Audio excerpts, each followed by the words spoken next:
L'ADIR, avec le soutien de l'Europe, de l'État et de la région Réunion, vous présente les nouveaux défis.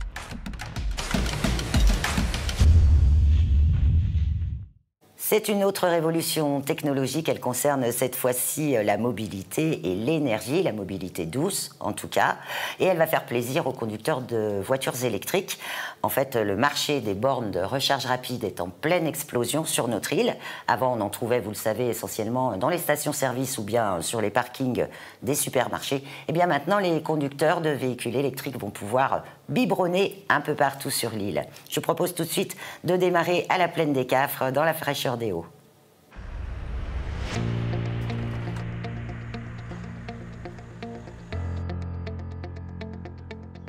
C'est une épicerie traditionnelle comme on en trouve beaucoup dans les Hauts. D'ici peu, ce commerçant offrira un service en plus à ses clients.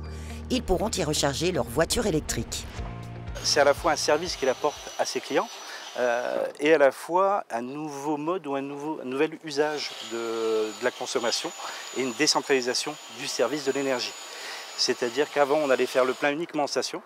Aujourd'hui, en décentralisant les points de charge pour les véhicules, eh bien, on est en train d'installer une pompe à essence qui s'appelle une borne ici, mais ça permet de venir recharger son véhicule en même temps qu'on a une autre activité de sport ou de commerce. Le commerçant n'a eu aucun investissement à faire pour cette installation. Il payera un loyer mensuel à l'opérateur de borne qui se chargera de la gestion et de la maintenance. Sa volonté, c'était déjà de trouver une solution de recharge pour lui-même et d'offrir ce service à ses clients, qui est une valeur ajoutée pour son commerce, puisque au-delà d'apporter ce service, il a une part de rétribution qui lui provient des recharges réalisées sur son magasin. Le loyer et la rétribution démarreront dès que le raccordement sera opéré par EDF. Ici, en l'occurrence, même d'un point de vue de puissance EDF, elle n'était pas suffisante pour les bornes. Du coup, on a fait toutes les démarches auprès d'EDF pour augmenter cela. Donc en fait, on adapte vraiment l'installation du client et la puissance EDF délivrée au client. Donc on a un parking ici qui nous permet d'avoir 2 places de parking dédiées. Donc après, on s'adapte, on peut mettre 1 place, 2 places, 3, 4, 5. C'est vraiment suivant les besoins du client. Pour inciter à la décarbonation dans les transports et anticiper l'interdiction par l'Europe de la vente de véhicules thermiques à partir de 2035, le syndicat intercommunal d'électricité de la Réunion, le SIDELEC, prévoit l'installation de 1700 bornes de recharge d'ici 2028. On en comptait seulement 129 au premier trimestre 2023. Il y a une vraie demande puisque le marché explose, autant sur les bornes que sur les véhicules électriques, avec un peu plus de 17% de véhicules électriques vendus sur 2023 par rapport au reste des modèles. Je dirais que l'usage de la voiture électrique va être surtout de se recharger en biberonnage par à-coup. Une grande différence avec les voitures thermiques où on va à la station-service, c'est pour faire le plein. Sur le véhicule électrique, on vient récupérer 50-100 km d'autonomie au fur et à mesure de ses déplacements.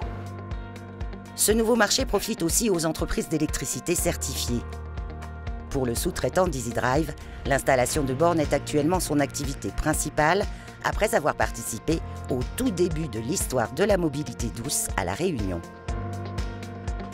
Ah ouais, l'histoire elle remonte il y a presque 10 ans de cela. C'était le projet Géry et le projet Vert pour le déploiement des véhicules électriques à La Réunion. Avant de déployer les véhicules à La Réunion, il fallait faire les infrastructures. Et avec un gros groupe, un concessionnaire de La Réunion, nous avons travaillé pendant 1 an pour pouvoir mettre les premières bornes à La Réunion. Et j'étais le premier à mettre la première borne à Suède.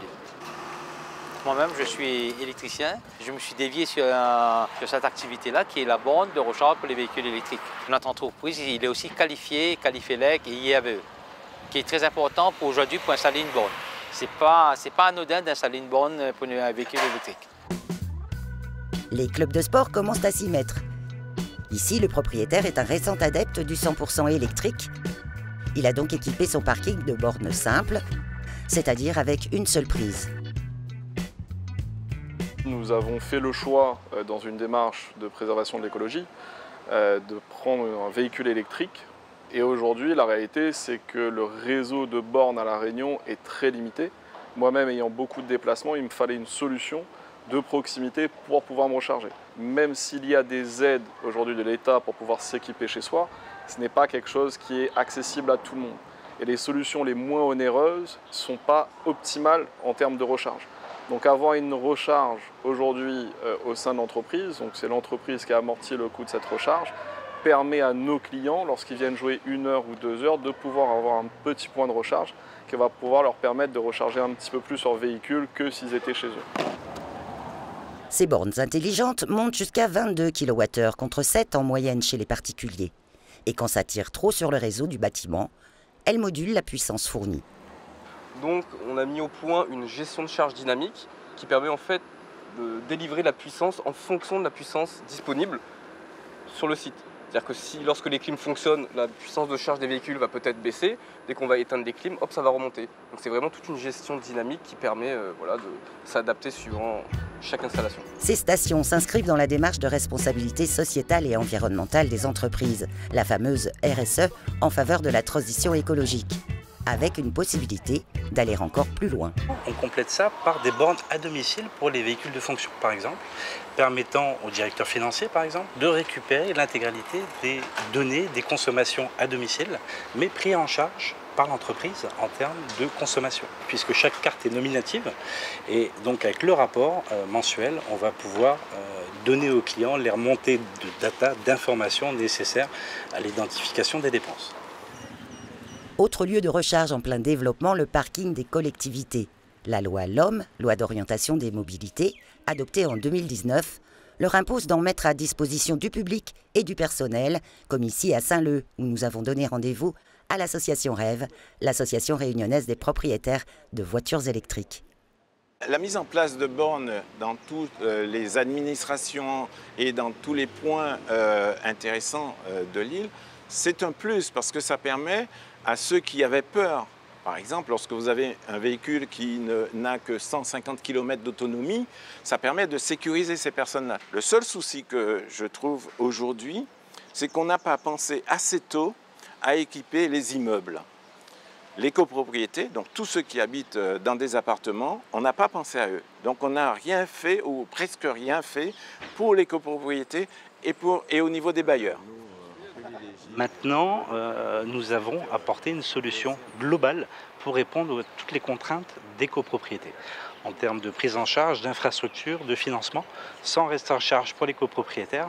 Et c'est une offre qui permet de libérer le marché de la borne et du réseau installé dans les copropriétés, permettant aux résidents enfin de s'équiper sereinement d'une voiture électrique. Avec plus de 11 000 véhicules 100% électriques et 35 000 hybrides vendus en 2023, le secteur est en forte croissance, plus 30% de ventes en un an. La Réunion reste le marché d'outre-mer avec le plus fort taux d'adoption de l'électrique, un marché convoité par des opérateurs de bornes de plus en plus nombreux. L'ADIR, avec le soutien de l'Europe, de l'État et de la région Réunion, vous a présenté les nouveaux défis.